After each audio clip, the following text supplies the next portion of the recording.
What is going on, everybody? It's the France, and we're back again for our AEW Rampage and SmackDown review for January the 7th, 2022. And before we get to anything, WWE couldn't even go 7 days a year where more cuts were made. Not just any cuts, but Triple H cuts. Triple H, the circle of group that Triple H has put into place in NXT that helped run NXT for the last 10 years just been whittled down. Samoa Joe fired. William Regal fired. Of all people, you're going to fire William Regal, who was a big influence on 95% of your roster. You're going to fire that guy. There are others too. Timothy Thatcher, Danny Burch. I'm surprised Danny Burch lasted this long. There are others as well. Gabe Sapolsky, which it's kind of ironic because WWE, back when all this started and all that, like they had wanted to go and take over the entire independence. They wanted to be the only thing. They went up and they got Evolve. They got Red Pro. I think not Red Pro. I'm sorry. Progress in the UK as affiliates.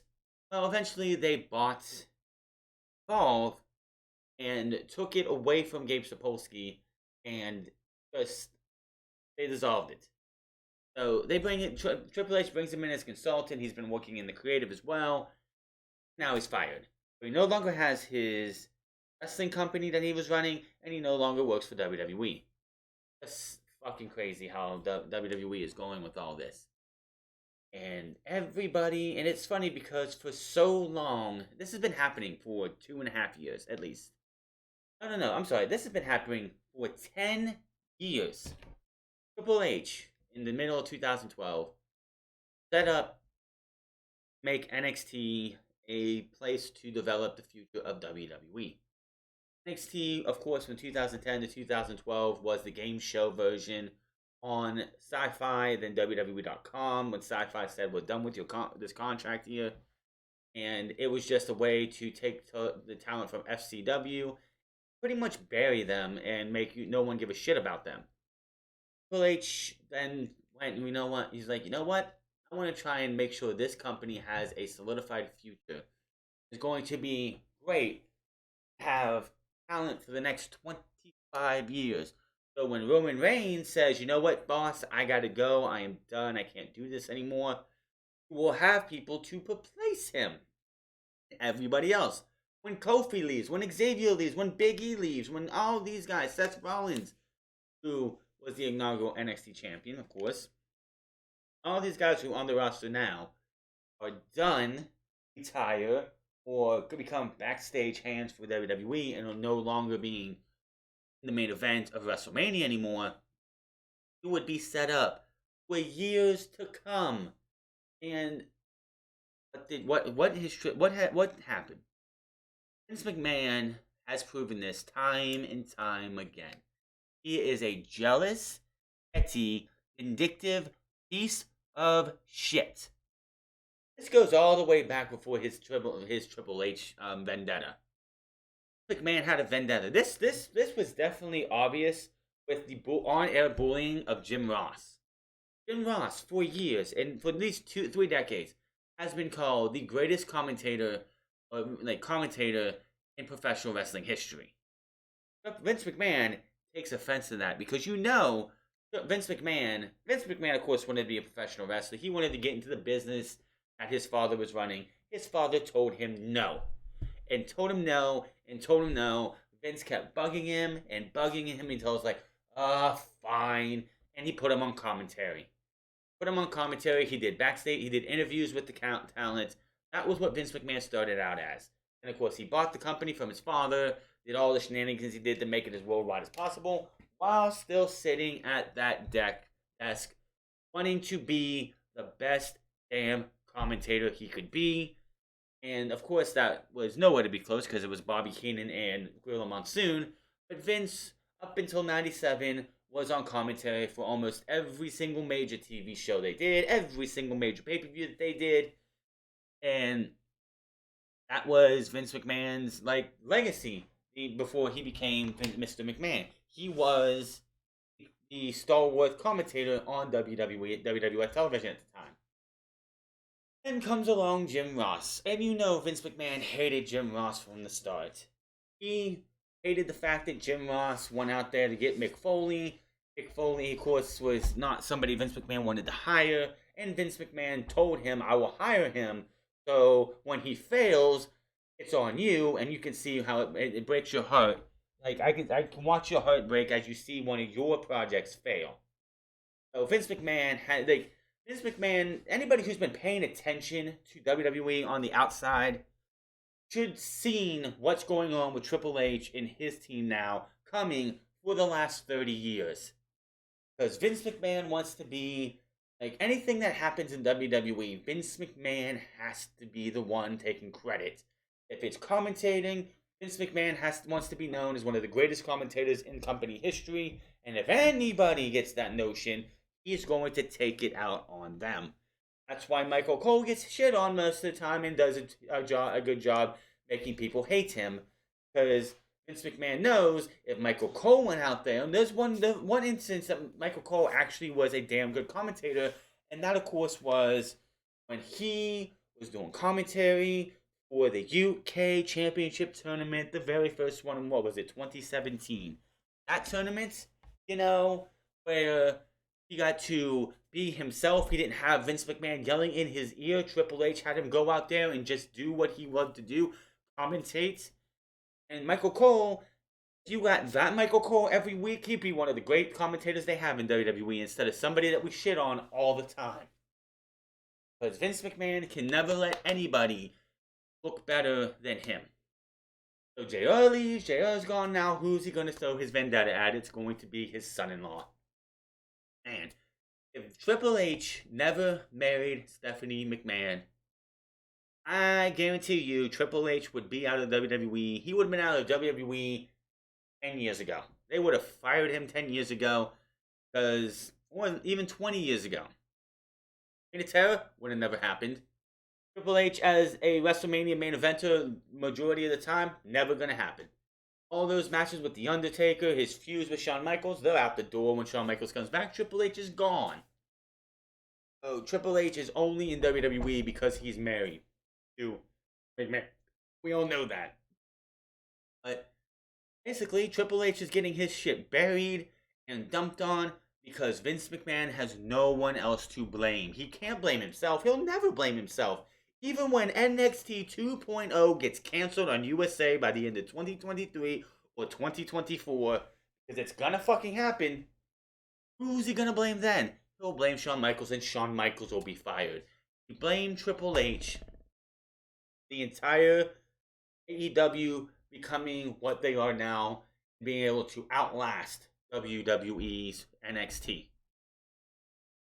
Triple H never wanted to go to USA Network. Triple H never wanted to go 2 hours. He was content with building great storylines. You know what made NXT so great about those taped shows? They had a month. The shows were taped on a Wednesday, on like a 4 weeks block, maybe 5 weeks. During that 5 week block that those shows are airing, they're figuring out what they're going to do, what pieces are going to go, where they're going to go, and who's going to do what. And they could just get everything into place perfectly within that 4 to 5 week period. Now you don't have that because Triple H is no longer running NXT. Shawn Michaels is nothing but the puppet who gets orders barked at him, and he goes, "Yes, sir," and goes and follows those orders. Just look at the entrance of Braun Breaker on Tuesday night. Comes out, they have his music play, you see the old NXT logo, he grabs 2 chains and pulls, and it shatters the NXT logo, and then he comes walking up, kicks a big yellow X. Would you be any more deliberate to what you're doing? Killing the black and gold. They done changed the color from black and gold to this Nickelodeon paint style, but no, you gotta put that final nail in the coffin. And him and Ciampa have a match. It was a fine match. It wasn't great. And of course, he wins and becomes the NXT champion. It would not surprise me when 2.0 comes on TV on Tuesday. He's coming out with not the Goldie, but some tie-dye ugly ass piece of shit he's gonna carry around as the NXT Championship, and he'll do it with pride because he's Vince McMahon's next chosen one. It would not surprise me if Braun Breaker is challenging for the Universal or WWE Championship at WrestleMania next year. So William Regal gone, Samoa Joe gone, all these other talented men and women are gone. It's funny because I don't look for this stuff, but during on Thursday night after all these firings were gone, in my timeline on my suggested videos on YouTube came the last tryouts that WWE actually did. And it's funny because Mojo was in there, William Regal was in that video. I can't remember her name, but I think it was some Carino, whatever the fuck her name was. She the woman who got fired. The woman who got fired. She was in that video talking about how these women are banding together and it's like a sisterhood already. She's fired too. I also saw Robbie Brookside. He's gonna be next. Shawn Michaels will probably be the last domino standing, because even though Triple H, Shawn Michaels are close, Vince McMahon does love himself some Shawn Michaels. So I think Shawn Michaels is going to be safe as he can be until this fails, because Vince McMahon's not going to put it on himself. He's going to blame Shawn Michaels. It's a shame too, because NXT at one time was the best show out there. And I saw the writing on the wall way long before anyone else. I gave up on NXT, I think right after Portland, 2020. I just said it's not the same. I can't do this anymore. I was done. Yes, I watch things here and there. I do see things on the WWE's YouTube page every once in a while just to see what's going on. I just can't sit there and watch a 2-hour episode of NXT. NXT was built and made to be a 1-hour show. No ifs, ands, or buts about it. That's it. That's the other way. Let's talk about Rampage and SmackDown. Of course, we talk about Rampage first because it was the better show. Started off with the newly signed Jake Atlas taking on Adam Cole. If you actually listen to the dirt sheets and you read everything and people were talking about, this match, of course, happened not too long after Rey Fenix dislocated his elbow. Thankfully, Rey Fenix is not got a broken elbow. He'll be back very, very soon, which makes me believe that Christian Cage, and I believe everyone else believes this too, is Christian Cage was supposed to turn on the Jurassic Express on Wednesday. The spot to take out Phoenix and Luchasaurus was supposed to happen, of course, but they called an audible because he got hurt. And you're not going to have the Lucha Bros, especially if Rey Fenix would have had a broken arm, actually broke his arm, and was going to be out for the majority of the year. You can't have the tag team titles on a team that's going to do that. You can't even have the tag team titles on a team where Phoenix is going to have a dislocated elbow and be out for a couple months. So they called an audible and changed everything. They can still do the Christian Cage heel turn. It's just going to happen when they lose the tag team titles. Which makes me believe that I feel that the Jurassic Express are going to be the shortest reigning tag team champions. It's great that Jungle Boy is a tag team champion. But, yeah. So this match we had was not too long after that, and Jake Atlas does get injured in this match. Thankfully, it looks like they were heading towards the finish anyway when the injury happened. So Atlas got a good showing in this match. Basically what happened was Atlas went up for a springboard off the top rope. Adam Cole hits him with a super kick when he's coming down. His knee buckles as soon as he hits the mat and he gets down. Cole was supposed to hit him with a super kick, go up, hit the Panama Sunrise, probably hit the boom, and then go 1, 2, 3. And that was that. Unfortunately, that did not happen because of the injury. Adam Cole goes for the Panama Sunrise. Jake Atlas can't get anything on his knee. And he ends up getting put into a knee bar by Adam Cole. And he taps out.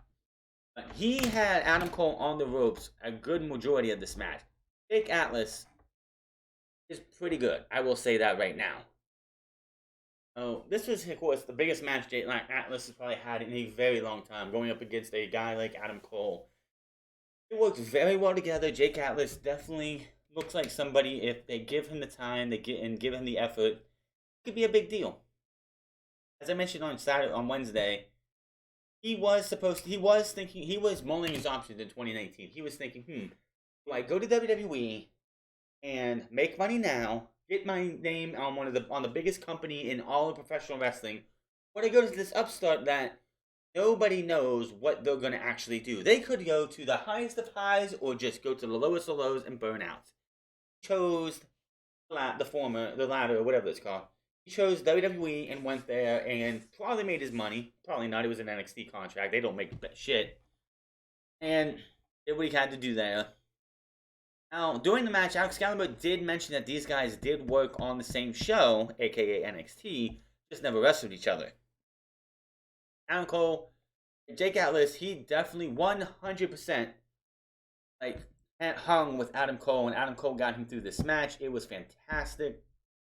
Definitely good start for Jake Atlas, minus the knee injury. I hope to see more of him coming back soon. He did put out a tweet on social media saying he'll be back. He won't be gone very long. So hopefully, if he's saying that, it must not mean anything bad. It was just maybe a sprained knee. If it's sprained knee, he'll be gone for a couple weeks, be back. Maybe we get Adam Cole, Jake Atlas 2 on Rampage in a couple months. Riley and Bobby Fish come down in the cool, sweet-looking Red Dragon t-shirts. Cole gets on the mic and says, "Man, Happy New Year, Atlas. Because in a few seconds, you're gonna be invited to another ass whipping."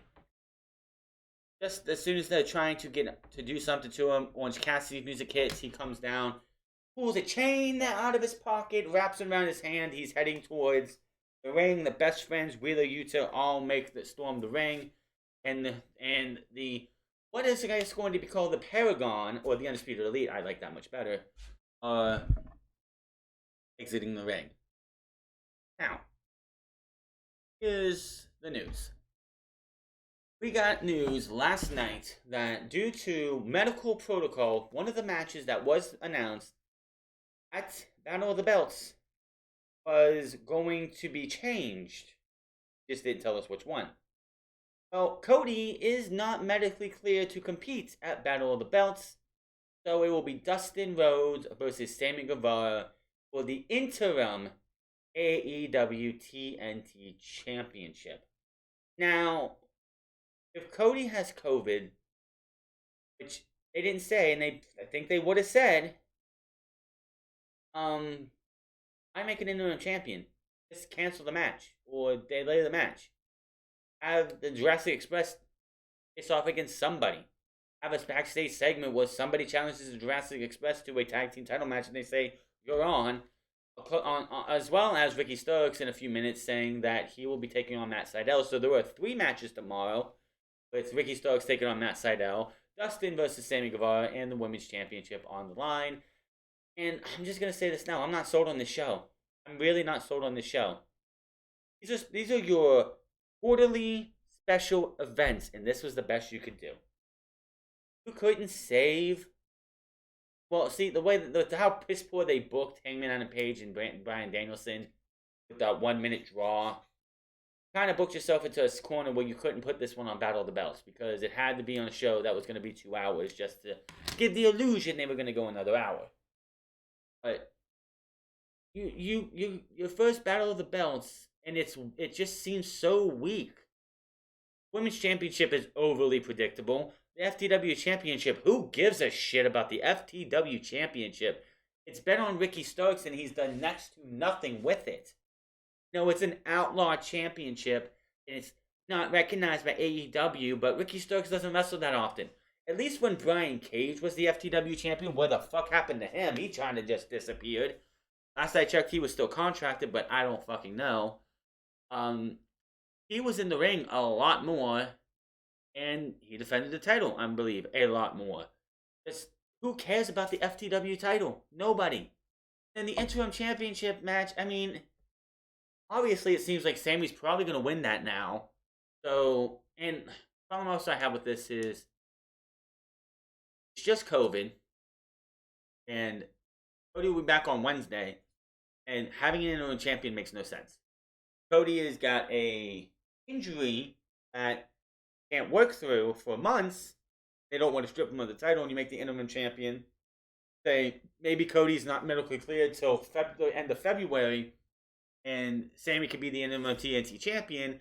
Cody comes back at the end of February, and we have a unification match at the March pay-per-view Revolution. That would make more sense. It just doesn't make any sense why you do an interim champion, especially if Cody's back on TV next week, next Wednesday, or the Wednesday after. It just doesn't make any sense. Tony Schiavone is backstage with Andrade Idolo to inquire why he distracted Sting and Darby so they could get a jump on him last week. Said his problem isn't with Sting. He says it's with this little kid who works for Sting.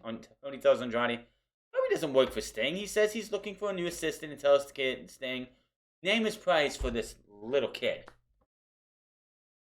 What is with Andrade's obsession thinking because people are tag team partners or something like that they work for each other? It's like, good grief. Hook versus Aaron Solo. I don't know what makes I goof about on social media. It's like the real main event. Hook, send in Hook. But I don't get why everyone is just so high up on Hook. I mean, he looks fucking fantastic. He's got stage presence. He's got poise. He looks great in the fucking ring. But it's like up until a couple weeks ago, he hadn't wrestled a match, and every time he comes out, people fucking love Hook. I don't get Hook. I don't. Not yet. I mean, he's a badass. He looks like a badass. He's only had 3 matches, so the jury is still out what Hook is really all about. I haven't heard him say a thing yet, which I guess is fine. He doesn't need to say anything just yet.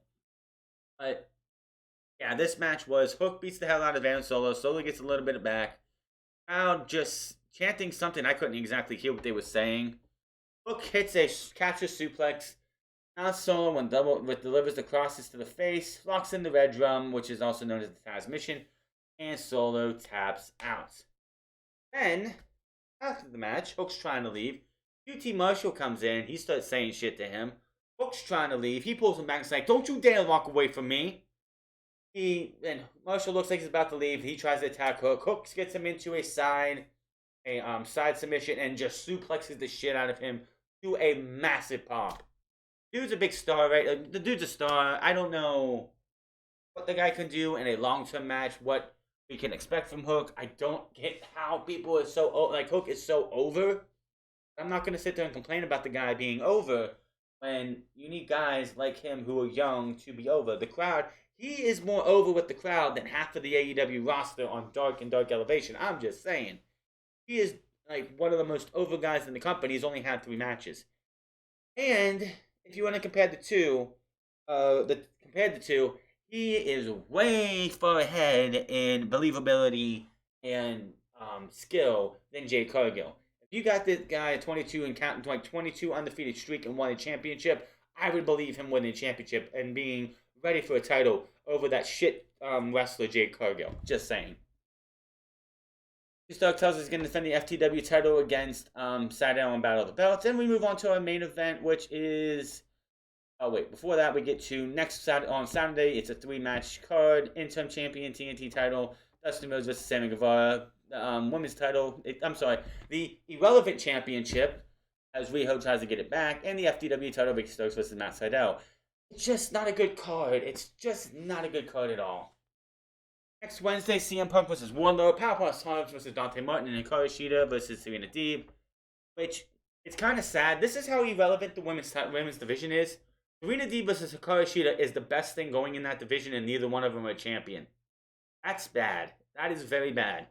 If the biggest thing going on in your women's division is 2 women who aren't feuding over the championship, that's a problem. That's a massive problem.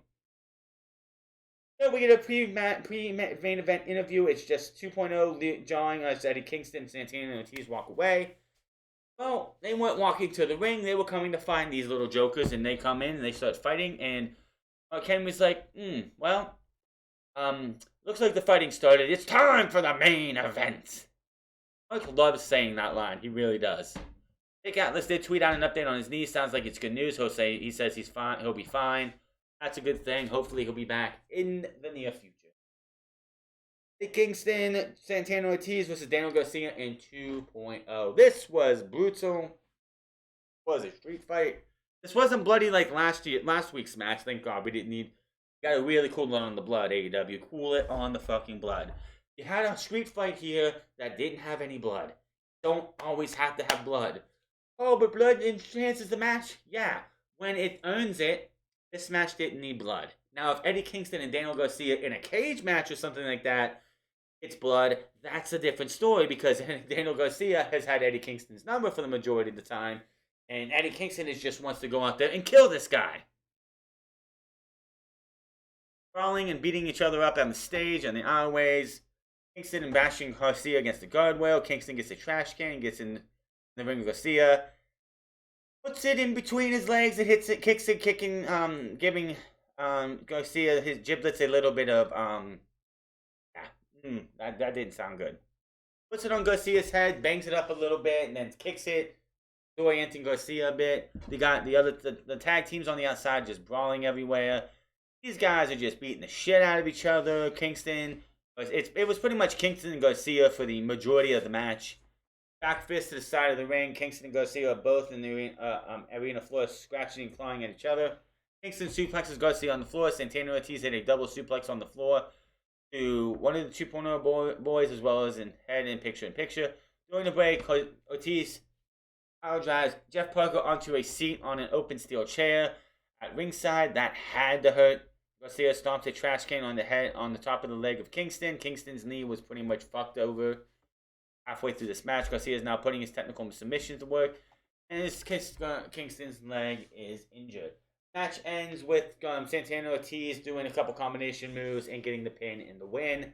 After the match, 2.0 and Daniel Garcia can't let good well enough alone. They start beating up everybody. A couple not low blow hit like elbow arm shots, low blow punches. They were punching everyone in the dick. They take Eddie Kingston, put him through the table on the outside. They bring him inside. They grab the blue tape. They try to use tape early in the match. It didn't work out. They taped him up. After, of course, they do hit him with the ring bell, even though Ortiz tried to stop that. Jericho finally comes down. Didn't have to wait for his music this time, but finally comes down to get these guys out of here. And that's how Rampage gets off the air, with Eddie Kingston looking like he's still pissed at Jericho. He doesn't want Jericho's help. He never wanted Jericho's help. Jericho just keeps trying to help him. So that's what's going on with them. We'll see how this goes. I just feel like this is going to pivot. They got a way to go, but it feels like this is going to pivot to a Eddie Kingston and Chris Jericho match at Revolution. It's a long, maybe it's a breach break. We have 2 weeks before that. That could be where they put it. But Jericho and Kingston I see happening very, very soon. Let's move over to SmackDown, the post-SmackDown Day 1 edition of SmackDown.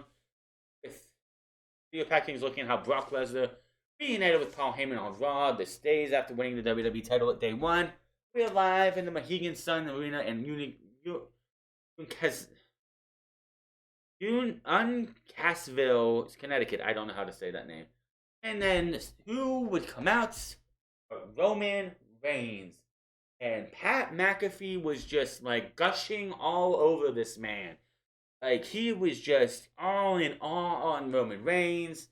Just happy to have this guy back. The spears and the kick and the Superman punches. Everything he had to do to beat up on COVID, on Uncle COVID. COVID caught Roman. It wasn't the other way around. That Chuck Norris joke did not land. Thank you very much, Pat McAfee. Calls for New England to acknowledge him. He says he missed 1 week and everything falls apart. He says when you're in isolation, you do a lot of thinking. He said there's so many things he wanted to say and do, so many people he wanted to say. I wanted to say things to and do things to, but 2 people he doesn't ever want to see those 2 in his life again. Those are WWE Champion Brock Lesnar and Paul Heyman. You say their names, and here they come. Out comes Paul Heyman and Brock Lesnar. Paul Heyman takes the mic, is about to go. Ladies and gentlemen, Lesnar grabs the mic, takes the mic, and does his own introduction. Paul Heyman, of course, says, "Oh, it was great. Better than me."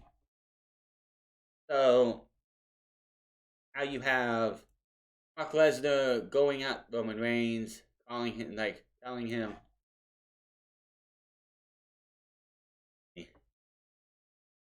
Lesnar put him as like, "Abe, not like Roman, acknowledge me." Gets a little jokey about that.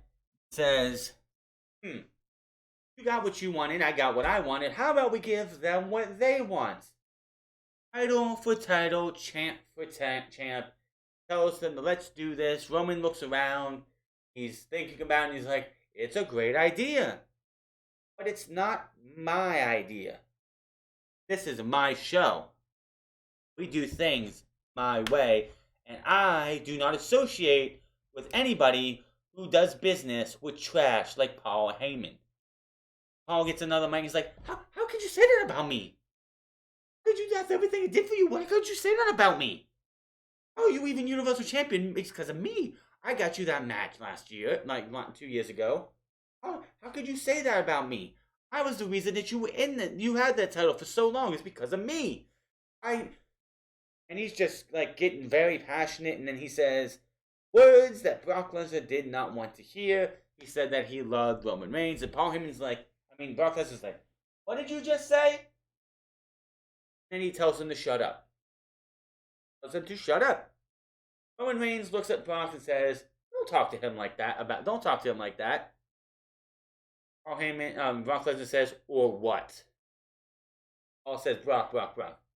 Please don't talk to him like that. And Brock looks back at him and says, I told you to shut up. So Roman Reigns with the Superman punch, laying out Brock Lesnar. Paul Heyman is shocked at this development and wonders, what is going on? What is going on here? Because what else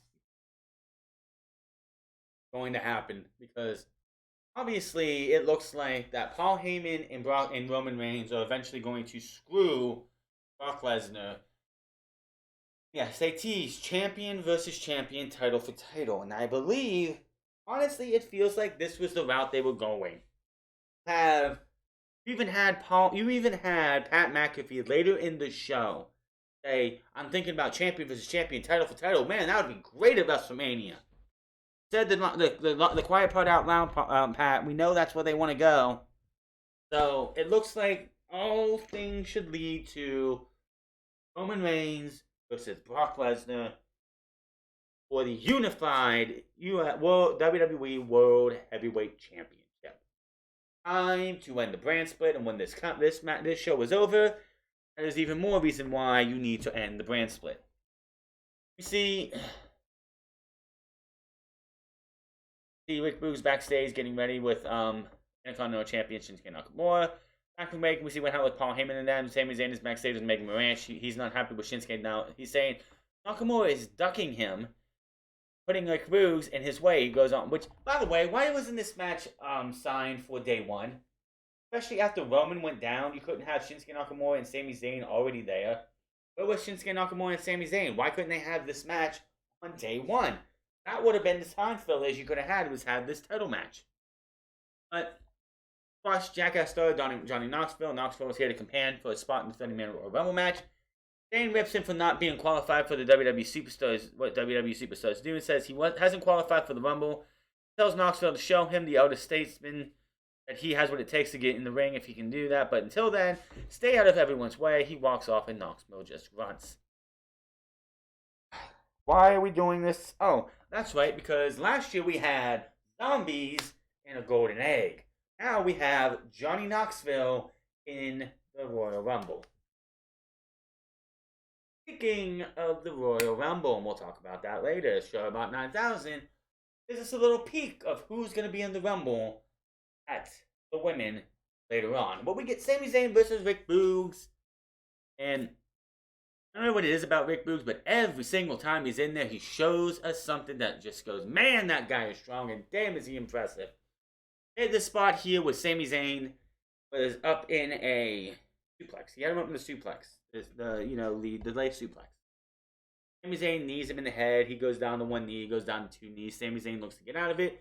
He pulls him back up and stands back up while holding this guy in the air.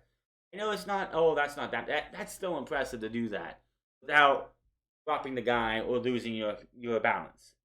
That's crazy. Now, you would think Nakamura, Sami Zayn are going to be fighting for the title soon. Sami Zayn needs to get a big win before he goes up against Shinsuke Nakamura, so he looks like a little bit of a threat. Nope. Boogs rolls him up for a pin and a win. Are you fucking kidding me? Sami Zayn won a gauntlet match to become the #1 contender for the Intercontinental Championship. Loses to Rick Boogs. I have no disrespect to Rick Boogs. Sami needed to win here. What the hell are they thinking? And of course, Rick Boogs goes to celebrate with Nakamura. Sami Zayn, of course, is not happy. Johnny Knoxville enters the ring from behind, tosses Sami over the top rope. And then Hamilton, or whoever it is, not Hamilton. Hamilton hasn't been there forever. Announces that Knoxville has just qualified for the 30-man Royal Rumble match. He celebrates the announcers hyped the Royal Rumble. Are you fucking kidding me? Backstage, Caleb Braxton's with the New Day, and they mentioned that tonight's street fight will be the Usos will be the last shot at taking the WWE Tag Team titles from the Usos. Kofi and Xavier Woods cut their royal promo, go on tonight's match, and are confident they will leave with the gold. Then it's time for the Sharbot 9000. Now, comes out, she mentions about the Royal Rumble, and that there are 30 women in this thing. Here is a preview of the Women's Royal Rumble match and who's gonna be in it. Rhea Ripley, Nikki ASH, Hall of Famers Battle of Twins. Oh my god, why? Shotzi, Natalya, Michelle McCool, 24/7 champion Dana Brooke, Women's Tag Team Champions Carmella and Zelina Vega, Amina Snuka, Kelly Kelly, Aaliyah, Summer Rae, Naomi, Shayna Baszler, Hall of Famer Lita, and the Impact Wrestling Knockouts Champion Mickie James is in the match. And when they show this graphic, Pat McAfee's like, is that Impact? Is that Mickie James, the Impact Knockout Women's Champion? On social media, Impact Wrestling and WWE both acknowledge the fact that the Impact Wrestling Women's World Champion is in the Royal Rumble. Now, tomorrow night is hard to kill for Impact Wrestling. Mickie James is defending that title against Deonna Purrazzo. Question is now, did they spoil the end of that match? Will Mickie James lose the Impact Women's Championship now that she is in the Royal Rumble match? On top of that, Mickie James was fired last year, was she not? Did she not go on social media and let us know that her stuff was sent to her in trash bags? If that was me, I'm never going back to that company. They could pay me all the money in the world. I'm not going back there even for a one night only. You sent me my shit, and I believe some of Natalia's shit, in trash bags. Why would I ever want to be there again? So, yeah. There you go. Mickie James going through the forbidden door and working with WWE. And Scott D'Amore, it's been already announced and talked about that Scott D'Amore proved it because WWE wanted it, Mickie wanted it, and they have the rule of working with any other major promotion that they can. New Japan, WWE, and AEW. Looks like it's a one-off and a one-time only. That is absolutely fine. Then the Sharbot says, I have to reveal one major name in the Royal Rumble match. A former Raw and SmackDown Women's Champion and someone you all think is special and is very revered. And it's me, Sharbot 9000. I will be in the Royal Rumble to be the first person to win as a champion. And then Michael Cole's like, Sharbot 9000 is going to be the first woman, the first person, not the first woman, the first person to be in the Royal Rumble match as a champion. I'm like, Brock Lesnar says hi. Brock Lesnar did that a couple years ago, and Brock Lesnar, no, he did not win, but he was the WWE champion in the Royal Rumble match. Or was the Universal champion? It was Universal. It was whichever one. He was WWE and Universal. It doesn't matter. He was the champion. He was the champion going into the Royal Rumble. So the fact that they want to sit there and say, if they would have said the first woman, I'd be like, okay, no problem. But they didn't say woman. Come on. How comes Naomi, who says she wants a women's title match right now? And Sharbot's like, what have you done to earn a title match? You have done not jack shit, so why should I give you a title match?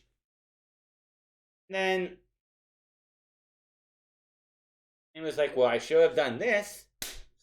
Slaps her across the face. That shocks the champ. Runs out to her. Naomi throws her out of the ring. We go to commercial break. We come back and we have a match. And I was thinking, at least it's like, okay, so it looks like maybe they did two things. One, ended the storyline with Naomi and Sonya Deville, and took the spot that was supposed to clearly be Toni Storm and put Naomi in this spot because they really have nobody else. But no, as the match went on, it's clear as day they're still trying to get us to care about Naomi versus Sonya Deville. Give me a fucking reason why she hates Naomi. I didn't want to say it's a you-know-what thing, but it seems like it's a you-know-what thing. Is it about the color of her skin? What is it? Why does Sonya Deville not like Naomi? Get it over with. We don't want to care any other reason. Just have her go out there and be like, I don't like Naomi because of this. Maybe it's because she's related to The Rock. Maybe she doesn't want to give Naomi her own way because all the other NOI family members get their way.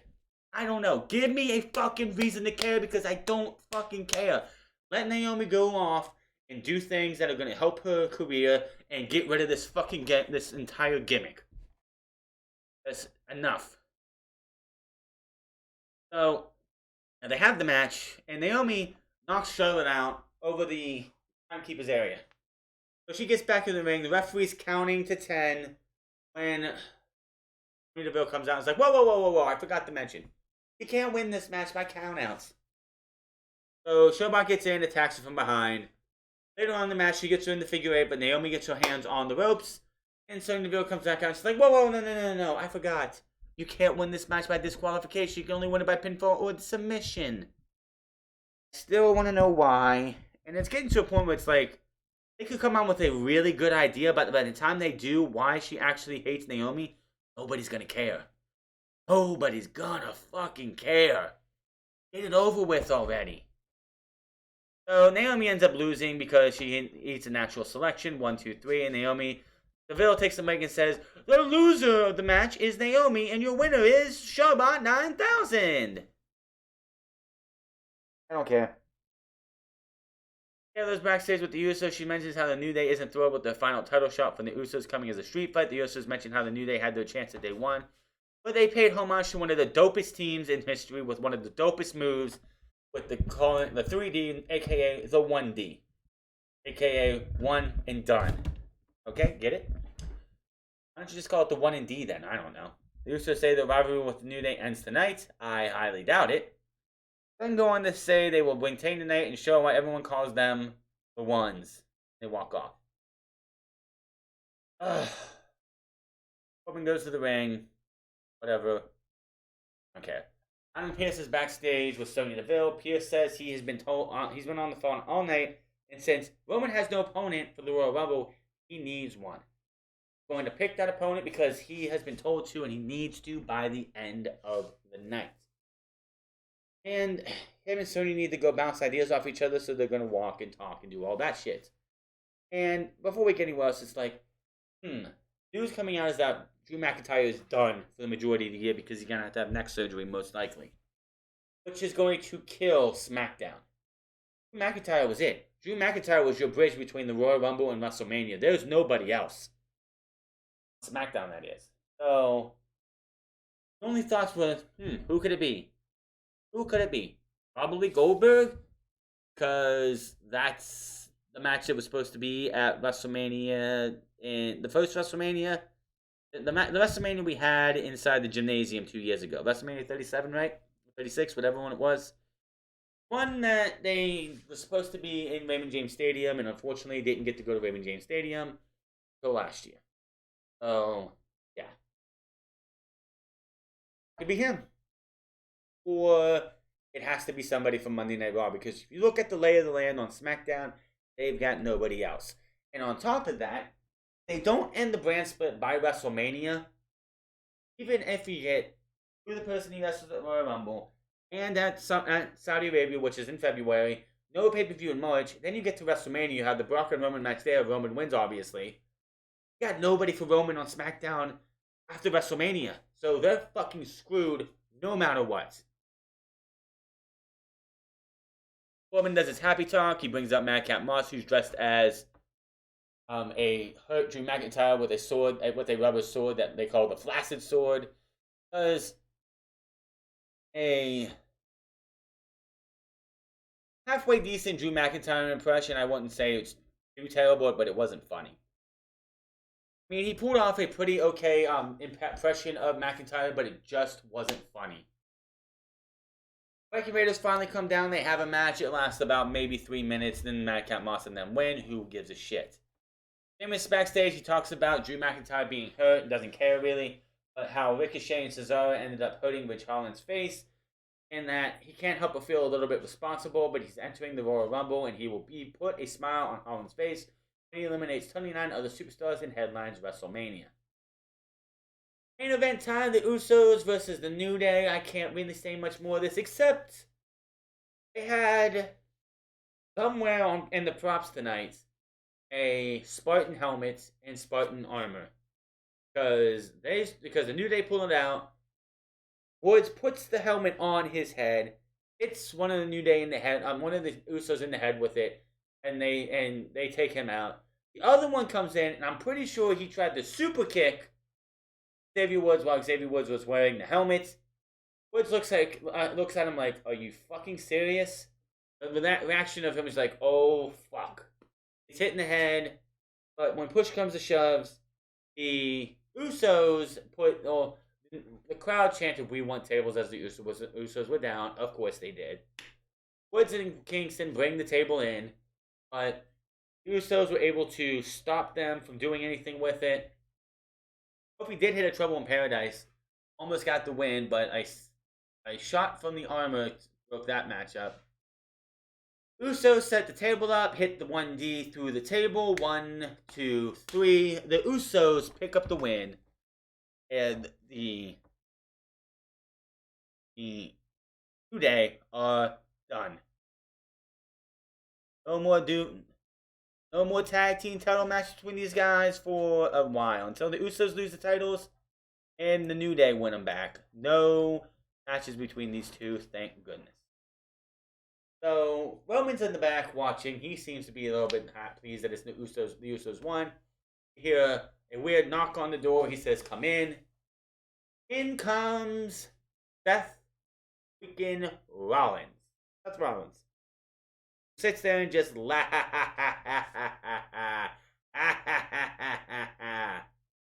and Roman is not happy as he is going to be facing off against Seth Rollins at the Royal Rumble.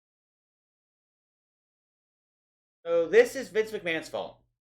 You fired 80 plus performers last year. You know what you could have did if you would have built up Keith Lee? Keith Lee came back. And you built Keith Lee up over the last 4 months and sent him over to SmackDown, he could have been a viable opponent for Roman Reigns. Karrion Kross could have been a viable opponent for Roman Reigns. That's 2 of them at least. Those other 2, I'd have to look at the list, but there's other ones too that they fired. John Morrison could have been drafted to SmackDown, built up, get some wins and stuff, and he could have been fed to Roman Reigns as well.